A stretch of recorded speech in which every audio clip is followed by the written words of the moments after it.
Hello, everybody, and welcome back to the YouTube channel here. I just want to start this off by saying that this is going to be something just a little bit different here. It's something I've been wanting to do for a while now. It's a fantasy football review for the league that I'm in that we take very seriously. This is our third year doing this league this year, and the first year I wanted to do it, I was kind of trying to figure out how I was going to do it. Last year, I was just trying to work out a whole bunch of fine details and everything. This year, I think I know how I'm going to do it, so hopefully, it's something that is something you guys want to watch, something I'm going to enjoy doing, and in the end, let's just hope that we all have fun with it. So, with week one rapidly approaching, it is Thursday, and today is Monday as the day of recording. We drafted about 2 weeks ago, and a lot has changed on a few teams. Today is going to be a recap of everyone's teams, and then it will go into week one matchups. And then for the rest of the year, it'll be what changed within sides people's teams, and then the week by week matchups as we go. And then I'll also give predictions on who I think will win that matchup looking into it. So we'll start off my team. My team name is the Rain City Bitch Pigeons. I got that from a podcast I listened to, Wingfield Podcast. They were talking about Seattle's NHL expansion team. I heard the name. I love the name. I even tweeted at them, hey, can I use this as my name in fantasy football? They even tweeted me back saying yes. So let me start this off by a tragic tale saying that I had drafted Andrew Luck the night that he retired. If Andrew Luck, I believe that he is actually done with football, like with all his injuries and everything, and I don't blame him. Colts treated him like shit for years. I drafted him about 3 hours before he retired. So I initially picked up Matthew Stafford. I dropped Matthew Stafford for famous Jameis Winston and his turnover factory. So he's my starting QB. I'm hoping with Bruce Arians down there that maybe he can kind of help Jameis reduce his turnover some and become a better quarterback. My two starting run backs are Damian Williams of Kansas City and Sony Michel of New England. Damian, I'm hoping, can kind of take over Kareem Hunt's role. He did pretty well last year once Hunt got suspended and everything, so I'm hoping he can kind of keep that going. The Chiefs' offense is very high octane, so I don't really see what could go wrong with that. As for Sony Michel, I was very cautious about drafting him, but I figured maybe the New England will stop doing the running back by committee, and because they drafted him in the first round for a reason. On to my wide receivers. Now I have Odell Beckham Jr. I almost traded Odell Beckham this offseason for the fact that, because I kept him as my keeper, for the fact that, man, I really don't want him on the Giants anymore. I just don't feel like he's going anywhere. Decided to keep him. I'm like, he's a top 5 wide receiver anyway. May as well just keep him and run with him. And then he got traded to the Cleveland Browns, which was good for me, I feel. Next, I have T.Y. Hilton. I drafted him for the hope that maybe Hilton and Luck would be together this season, and that way I could just rack up those points anytime they connected on a touchdown. You guys know about how well that ended now. My tight end, I've had him for, I believe this is the third straight year that I've had him, is Zach Ertz out of Philadelphia. He's a very solid tight end for me. He's constantly in the top 5, I feel. He just kind of flies underneath the radar, gets the job done, averages about 10 points a game, which is amazing for a tight end. Next, I have Duke Johnson Jr. I got him again. Lamar Miller also tore his ACL the same night, but I drafted him hoping that maybe he could surpass Lamar Miller. He didn't have to surpass him. Unfortunately, Lamar got a ACL injury, which now makes him the guy down there in Houston. As for my defense, special teams, and kickers, I have the Packers defense. I will not hear any bias remarks from anybody that's like, oh, well, you just took them because you are a fan of them. Yes, I am. Get over it. I even took Mason Crosby as my kicker because why not? Even though Mason Crosby burned me last year by missing 5 field goals in that game against Detroit, and I lost by 1 point. Not bitter about that at all. He needs to redeem himself. And that's what you're looking at for the starters. On my bench, I have Geronimo Allison, hoping that maybe he can be like that number 2 or number 3, kind of take over Randall Cobb's spot. I've got Sammy Watkins as well on there, hoping maybe he can see a little production if people start doubling Tyreek Hill. I've got Vance McDonald as my backup tight end because now he's the guy out there in Pittsburgh. I feel like that's a pretty safe bet with Big Ben throwing to him.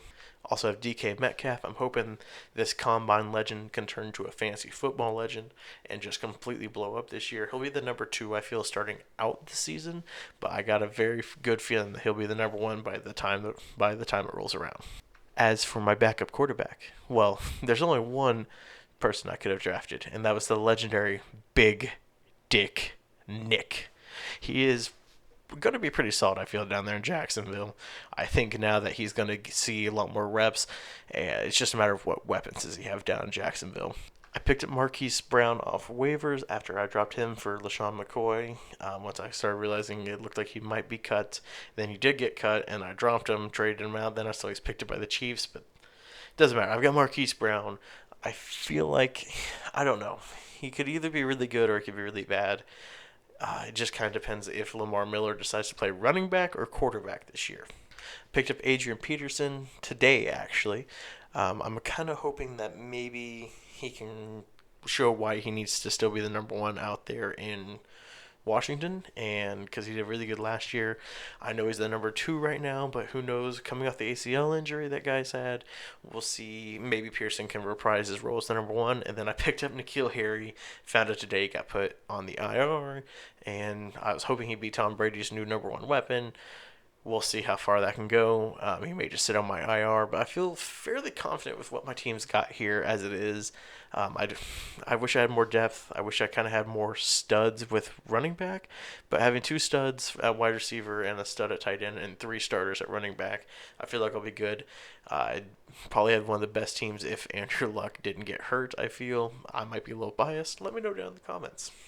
All right, and next year we have Beer Bongs and Barkleys. I don't know why he has this name still. He hasn't had Saquon Barkley. He didn't have him last year. He doesn't have him this year. I believe he should name him the Christian McCaffrey Man Crushes because he does have the world's largest man crush on Christian McCaffrey. And I kind of understand why. But let's take a look at his team here. He's got Lamar Jackson at QB running back position. Again, I like Jackson. To me, he's just. I wish he'd throw the ball more. Maybe he will this year. I mean, we only saw a little bit of him last year. Maybe we'll see more of him this year. Next, we have his favorite man crush of all time, and Christian McCaffrey. I understand why he likes him. I didn't realize exactly how good Christian McCaffrey actually was until I started looking. I know he's good. There's a lot of connections there. He loves Stanford and everything, so Christian McCaffrey, Andrew Luck, it all makes sense. But Christian McCaffrey, then you got Nick Chubb as his other running back. He's now the guy out there in Cleveland. I wonder how much he'll be used out there with OBJ, Jarvis Landry, and Njoku out there. But, he's obviously going to get some good points. His two wide receivers are Kenny Golladay and Tyler Lockett. Kenny Golladay, I can never know if it's him or Jones that are the number one wide receiver out there in Detroit. Either way, they're both really solid. I'm not sure if there's a 1 or 2. I think it's a 1A, 1B. Going to get him pretty consistent points, I feel, out there. And then Tyler Lockett, obviously the number one out there in Seattle, but let's see how long it takes before DK Metcalf starts breathing on his neck. Then you've got Delanie Walker out there in this tight end position. Delanie coming off an injury this year, I wonder how effective he's going to be at the position. I think he'll still be reliable. I'm not sure if he'll ever get back to the same form he was, but here's to hoping for him. Then you come to me, probably the biggest wild card in his starting lineup as it is right now with Phil Lindsay. Phil Lindsay out of nowhere last year. Could it be just a flash in the pan thing like it was with that Browns running back, fullback? I don't even remember what he was, but he's on the Madden cover there. Could it be something like that? Or is it going to be the next undrafted stud to just come out of nowhere and light the league on fire? I don't know. I can't honestly couldn't even tell you. I'm not a talent evaluator, but he's offered me in a few trades. Not sure if I would take him. And then you've got the Ravens defense, which was poached quite a bit this offseason, taking a lot of players off, but they did get Earl Thomas. The Ravens' defense is always just solid, so not a bad pickup there. Defense is never really going to win you games, I feel, but they're also never really going to lose you games either. And then for his kicker, he has Adam Vinatieri, who is just, I think he might just actually die on the field. I don't think he'll ever retire. I think one day he'll just be, 1,000 years old and then just croak on the field. Next, he's got the guy who I would put as the starting quarterback of Drew Brees. He is the ageless wonder out there. The dude just, I don't know what it is. Him and Tom Brady both, it seems like they found the fountain of youth, and they just keep drinking it up. His tight end and the backup is Eric Ebron. I wonder how much he will drop off production-wise with Andrew Luck gone. Then you've got Miles Sanders. My question for that guy is, how is he going to fit in Philly's backfield? I'm not entirely sure where he's going to fit, how much he's going to be used and everything. Only time will tell. Then you've got Darrell Henderson. I think that's just kind of the whole, if Gurley gets hurt, hey, he's the backup type replacement. I'm not sure if Gurley is hurt. I know all the reports say he's got arthritis, and I'm sure he's got some pain, but I don't think it's anything that's going to keep him out for any extended period of time. Then you've got Albert Wilson, a wide receiver out of Miami. I think he's the second guy on the depth chart now, behind Devontae Parker. Unfortunately, you have Fitzpatrick, so it's either going to be Fitzmagic or Fitzception thrown to you, and even then, after that, then you have Rosen, but you don't have an offensive line down there. You don't have hardly a running game. I know Kenyon Drake's okay, but Miami is unfortunately a dumpster fire inside a dumpster fire. Zay Jones is there as well. He's in Buffalo. I'm not sure exactly. I don't know much about Zay Jones. If I remember correctly, I thought he was the guy that was in some sort of police altercation recently. I'm not quite sure. Like, not recently, like last year. And that's just going to be a question for him is if him and Allen can kind of connect to each other wide receiver quarterback wise. And then he's also has Justin Jackson out of the Los Angeles Chargers out there, moved them back to San Diego Spanos, and it's just he's the hey, in case Eckler goes down, I've got their backup running back. But if Melvin Gordon comes back, then this guy's value goes off the cliff. Next, we have the dog pound here, which is strange in the fact that he's not a Browns fan. He's a Pack fan like I am. But he does have Aaron Rodgers as his quarterback. You can't really get much better than that unless you go and look at who his quarterback will be. We'll get to that later. You got David Johnson, solid running back out there. How much is he going to be used in the new offense out there in Arizona?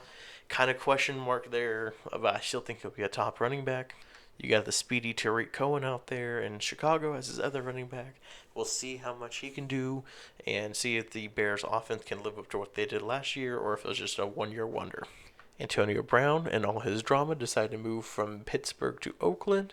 Let's see if one, he can keep the drama to a minimum, two, if he can fix his frostbitten feet, and three, if he can actually find a helmet that he wants to wear. I'm sure anyone who understands sports are tired of hearing this guy in there. I'm tired of hearing it. I kind of hope he just stops at any time so the drama will stop. You got Amari Cooper out there in Dallas. I don't know how much he'll be used. I mean, obviously he's the number one, and if Zeke doesn't show up, but then you got people double covering him because they don't have to worry about Zeke. And it's going to be a question of how well can Dak Prescott do. And I'm not a big Dak Prescott believer, but maybe he'll prove me wrong. Next, you got O.J. Howard out there in Tampa Bay for his tight end. Kind of a hit or miss type tight end. I feel he'll have really big games. Then he'll have games that kind of drop off the map. But that's just kind of the way it goes sometimes. And I wonder how much Bruce Arians will affect Jameis Winston, will also affect his output. Tyler Boyd is another wide receiver he has here for his flex position. He's out in Cincinnati. He's got the red rifle thrown to him. But now with A.J. Green out for a little bit, we'll see him slide into the number one position. We'll see how he can do with number one type cornerbacks. On to his defensive and special teams and his kickers. He's got the Jax D there. I feel like with them getting their defensive haul that they did, we'll kind of see if they improve there. And then Steven Duskowski, the dude is just automatic, it feels like, and he's New England's kicker, so you know he's going to rack up some points. His backup quarterback is Tom Brady. I did not stutter there. This dude's backup quarterback is Tom Brady. He's set at quarterback. It doesn't matter who they're facing. His quarterback's going to score about 20 points, I feel, like a game. He's got Corey Davis as another wide receiver here. I'll be kind of interested to see how he does with kind of Marcus Mariota. He hasn't really proven a whole lot of people, hasn't surprised them a whole lot lately. We'll see how he does. I'm not sure. I had him last year. He did okay. We'll kind of see how he does again this year.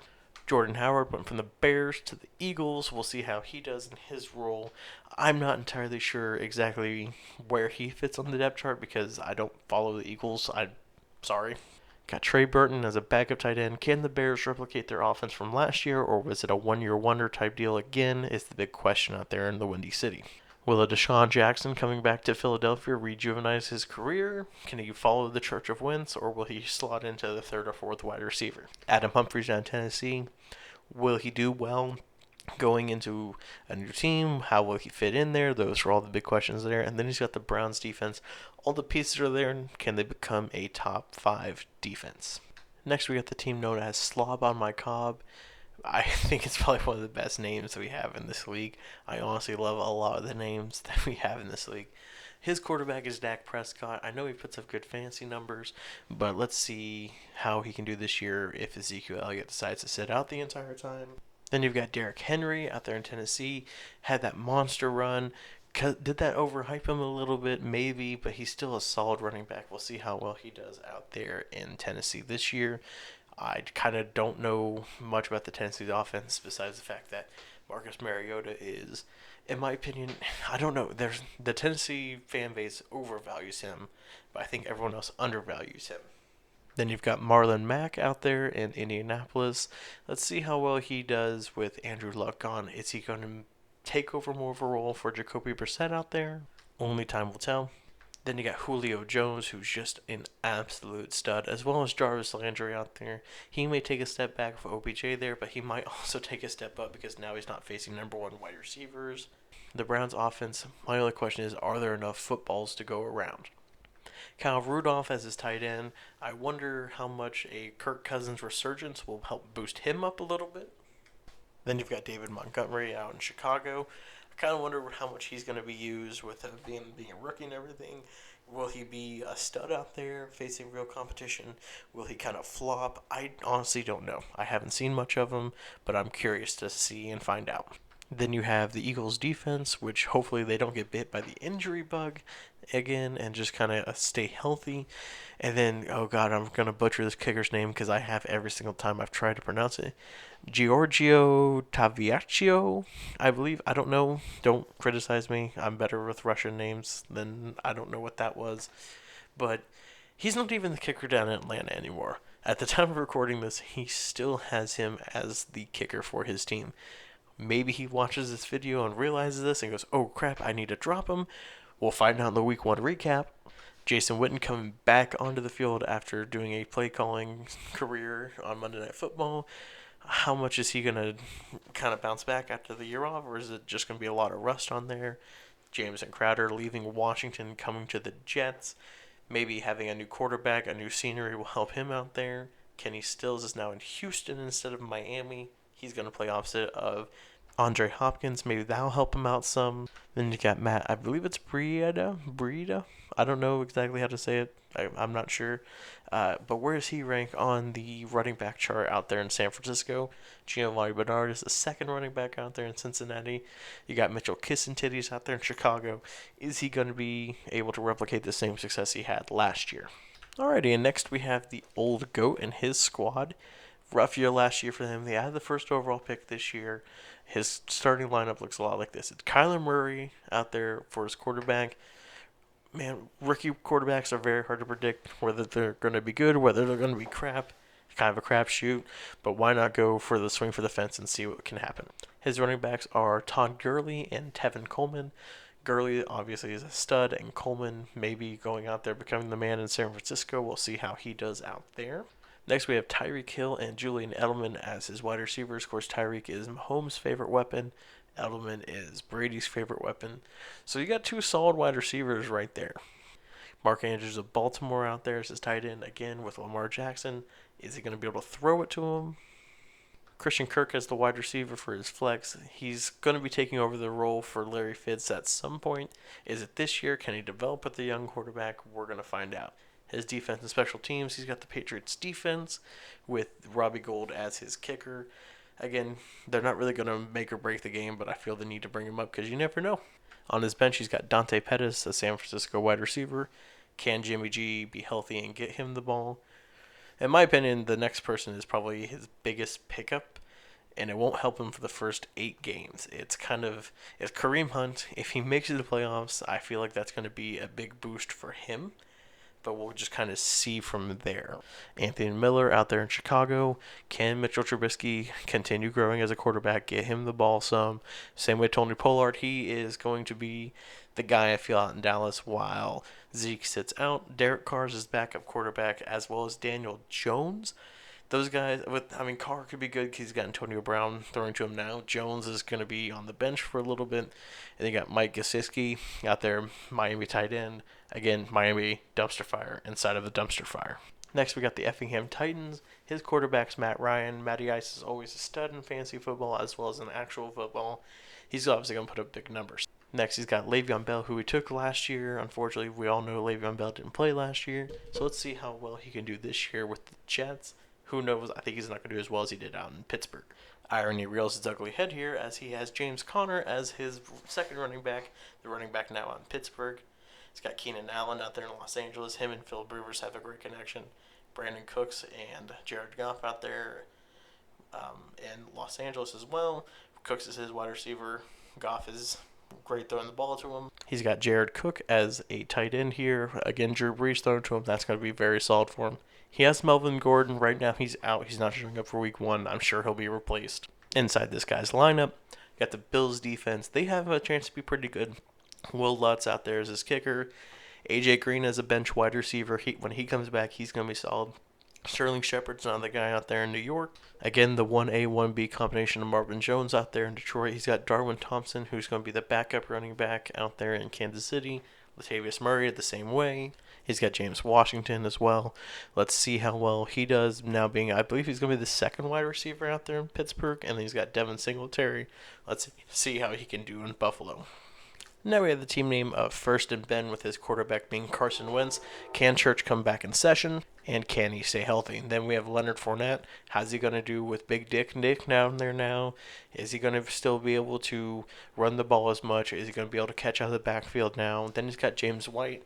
Again, who's going to be the guy out there in New England? Are they going with the running back by committee that they've done in the past? Or are they going to make it Sony Michel or James White as the main guy out there? Now onward to his wide receivers. He's got Michael Thomas, Drew Brees' favorite target out there. He's a solid guy. Same way as Stephon Diggs out there in Minnesota. Can Kirk Cousins kind of bounce back and help him out? David Njoku is his tight end. Are there enough footballs to go around? Curtis Samuel is Carolina wide receiver. How's he going to do with Cam Newton out there? Are they going to be able to connect more? Titans defense, a pretty underrated defense, and Harrison Butker, a solid kicker out of Kansas City. Rashad Penny, is he going to be able to take over Chris Carson's spot in Seattle? Kiki Kuti, how's he going to do with, the people Houston's brought in? Big Ben Roethlisberger, how's he going to do with no AB this year? Jack Doyle, how's he going to do with no Andrew Luck? Jalen Richard, how's he going to do as a rookie out there in Oakland? Oakland's not very solid. John Brown, where does he fit on the depth chart for Buffalo? And then Brett Maher, how's he going to do down in Dallas? And why do you have a kicker as well on your roster that isn't just your starter?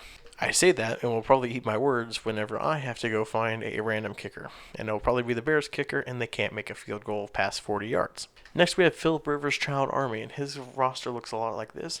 Jimmy Garoppolo, can he stay healthy? What's his health going to be like this year? How's it going to affect his play overall? Those are all big questions we have to figure out. Devontae Freeman, now he's the guy. He's the only guy out there in Atlanta. How's he going to do? Chris Carson is obviously very solid. How's his year going to look this year? Cooper Kupp, my bad. I'm going to keep that in. I don't care. Cooper Kupp, how's he going to do? Is he going to kind of take back a position? Where is he going to fit at in the roster? Mike Williams, how's he going to fit now? And now he's bumped up to the number 2. George Kittle, is he going to keep being a top tight end? He kind of came out of nowhere last year. Then you've got Allen Robinson. Again, how's the Bears offense going to be? Chargers defense already facing injuries. Mike Badgley is his kicker. I never trust a Chargers kicker because I can never forgive them for letting the Browns win that one year and depriving us of back-to-back 0-16 years. His bench looks like this. You got Cam Newton, he's fighting a lot of injuries right now. Can he be healthy? You got Will Fuller. How's he going to react to the people they've brought in? Larry Fitzgerald, is this his farewell tour? Cortland Sutton, Joe Flacco's there now, so he's going to get a boost, I feel. Devin Funchess is the second guy out there in Indianapolis. Him and T.Y. make a pretty good combo there for Jacoby Brissett. Ronald Jones, can he kind of take over if he gets the chance to become the number 1 running back? And then the Broncos defense is scary because Von Miller terrifies me. Next, we have the Green Bay Pack Attack. If you can't tell what type of fan he is, you kind of need some glasses. Patrick Mahomes is his quarterback, obviously going to be a stud no matter what. Dalvin Cook, can he bounce back from an ACL injury? Kenyon Drake, Miami being a dumpster fire, how's that going to hurt him? Devontae Adams, a very underrated wide receiver. He doesn't get talked about a lot, but you got Aaron Rodgers throwing you the ball. All you have to do is catch the ball and run. You got Robert Woods out there. Where's he fit on the depth chart out there with the Rams? Evan Ingram, how's he going to do with the derp Eli Manning thrown to him? kind of how's that going to work now without Odell Beckham? Where is he going to do overall? You got D.D. Westbrook with Big Dick Nick throwing to him. Is he the number one? Is he the number two? Are they going to be able to connect? Those are all valuable questions. Rams D, Aaron Donald also terrifies me. He's not human at all. And then you got Justin Tucker, who can just kick like it's nobody's business. You got Russell Wilson out there as his backup quarterback, a pretty solid backup. How's he going to do this year? Is the offensive line going to be able to protect him enough? Then you got Dante Moncrief. He's now, where's he fit in Pittsburgh? Is he going to be the 2? Is he going to be the 3? What's he going to be? A.J. Brown, same question out there in Tennessee. Where does he fit in this lineup? Can Mariota develop chemistry with him? Mohamed Sanu. Is he the 2 in front of Ridley or is he the 3 behind Ridley? Those are all questions. Chris Conley down in Jacksonville. Where does he fit? How does he fit? What's he going to do this year? TJ Hawkinson, is he going to be the next Gronk up there in Detroit with Matt Patricia? They took him like they think he's going to be. Let's see if it takes and finds out. LaShawn McCoy, he's now in Kansas City. Where does he fit on the depth chart? Is he the number 2? Is he the number 3? Is he going to be the number 1 eventually? Nobody knows. Next, you have the reigning and defending champ of our league with the I'm feeling myself. Baker Mayfield is quarterback. He's going to be a stud this year. He's got so many weapons to throw to. It's all on him now. If he does poorly, it's because Baker's not a good quarterback. I think he's an amazing quarterback, so I think he's going to do very, very well. Mark Ingram, can 2 running backs in the backfield share the ball enough? We'll find out. Austin Eckler, obviously, if Melvin Gordon out, he's going to be very big for his team. DeAndre Hopkins, probably the top 5 easy wide receiver out there. Can Deshaun Watson get him the ball enough? Adam Thielen, can him and Kirk Cousins kind of develop that chemistry and make a solid duo out there with Stephon Diggs and Adam Thielen? Austin Hooper, can him and Matty Ice keep connecting? He's also got Calvin Ridley. Is he going to be able to catch more touchdowns than Julio? I guess this is going to be the year to find out. The Jets defense, will it fly like a jet or is it going to crash and burn? I guess we'll have to find out. Jake Elliott is his kicker. I remember seeing this video of Carson Wentz saying, hey, if he makes his kick, I'm going to give him my game check. Maybe Carson Wentz needs to give him the game check more often. Next we have Ezekiel Elliott. Is he going to pull Le'Veon Bell? Is he going to sit out the entire year? There's only one way to find out, and that's to ride this thing out. But keep him in case he ends up coming back. You got Aaron Jones, who's going to be the guy out there in Green Bay. Marquez Valdez-Scantling, where's he fit on this roster? Is he going to be the number 2 guy, take over John Allison? Is he going to be number 3? Phillip Rivers, a very solid, reliable backup to Baker. I mean, that's an amazing pick. He's a great quarterback. Jordan Reed, can he stay healthy enough? That is the biggest question. Matt Prater, again, I wonder why people have 2 kickers on their team, but maybe that's just me. Demaryius Thomas, is he going to be Tom Brady's new target of choice? I guess only time will tell. Now we're coming to the guy who probably has the best roster according to the rest of the people that I've talked to, but he's got the worst team name. It's just his team and his last name. We'll kind of go from there. I'm not really going to, you'll see the name whenever I do the scoreboard. But his quarterback it's Deshaun Watson of solid QB, but is there going to be a sophomore slump, or is he going to be kind of another top quarterback? You've got Saquon Barkley out there. Now without Odell Beckham Jr., are they just going to stack the box? Is he going to have a sophomore slump? Time's going to tell. Joe Mixon, is he going to be able to keep it up out there in Cincinnati? Juju Smith-Schuster is his wide receiver out there. Can he handle being the pressure of the number 1 guy out there? Only time's going to tell. Mike Evans out there in Tampa Bay. Is he going to be able to put up consistently in a new style of offense? You got Travis Kelce, who's obviously going to be a stud out there in Kansas City, I feel. DJ Moore, is he going to take the step and become the number 1, or is he the number 2? The Bears defense, they scare me. Again, Khalil Mack is just not a human being, I feel. I feel like he was made in a lab to get sacks. You got Greg Zuerlein, who can also kick a ball very well. Josh Gordon, can he stay off the weed? Darius Guice, how's he going to do coming back from an ACL injury? Is he going to have the same step? ACL injuries are very hard for running backs. Robbie Anderson out there in New York Jets. Are him and Sam Darnold going to be able to keep connecting? Emmanuel Sanders, how are him and Flacco going to do? Marcus Gallup, where does he fit on Dallas's roster? Is Cobb in front of him, or is he in front of Cobb? Kirk Cousins, can he have a bounce back year and make him worth that truckload of money they gave him? And Greg Olsen, can he stay healthy, or is this the last year of Greg Olsen we're going to see? And we come to the final team in our league, Team Gerhardt. He's got Jared Goff as his quarterback. You've got Alvin Kamara as his running back. Obviously, both those guys I have no concerns with. I think they're both going to be studs. Kerryon Johnson, a very run-heavy Detroit offense. I don't really see any big issues there. You've got Alshon Jeffrey. Can him and Wentz kind of meet back up into the church of Wentz and keep it going? You got Chris Goodwin out there in Tampa. How's he going to fit with Mike Evans out there? How's he going to do with a new offense style? Hunter Henry, he's also coming back from an injury. How's he going to do bouncing back from that injury? Josh Jacobs, where's he fit in Oakland? I think I said Jalen Richards was out there as the rookie. I believe it's Josh Jacobs. I'm very bad at this. It will get better, I promise. I'm sorry. You got the Saints defense. Are they going to be able to get over the, all the stuff that they had to go through last year? Are they going to keep doing well? I'm going to attempt to say his kicker's name, Keami Fairbairn. He kicks in Houston and kicks inside a dome pretty much. He kicks inside a dome 4 times a year facing Indianapolis as well. So, he's going to be pretty solid. Lamar Miller, rip, I'm sorry. He tore his ACL. May as well just slide him or drop him. Royce Freeman, is he going to be the number 1 guy out there, or is Philip Lindsay it? Naheem Hines, if Marlon Mack goes down, is he going to be the guy? Peyton Barber, who is the guy out in Tampa? Golden Tate, when he gets off his suspension, how's he going to do out there with the Giants? Dion Lewis, what's he going to be able to produce out there? So that's all the teams out there. Next, we're going to go up at the week 1 matchups, and there are some pretty interesting ones out there, and I'll give you kind of who I think will win. So the first matchup we have here is my Rain City Bitch Pigeons against the Dog Pound. Now, I'm not going to go against who everyone has here. And I'm going to try to keep this unbiased. Now, the projections say the Dog Pound is going to win 116.9 to 107.8. To me, the big key here is how are the running backs going to do? Because I feel like the wide receivers are just going to offset themselves. Tight ends are going to do the same. The flexes are a big question, but Tyler Boyd's going up against Seattle's defense, so we'll see about that. So it's a matter of who's going to win. Is it going to be Johnson and Cohen, or is it going to be Williams and Michelle? Unbiasedly, it's hard for me because this is my team, but I truly do think my team pulls out the win. Next, we got the Pack Attack against Team Math.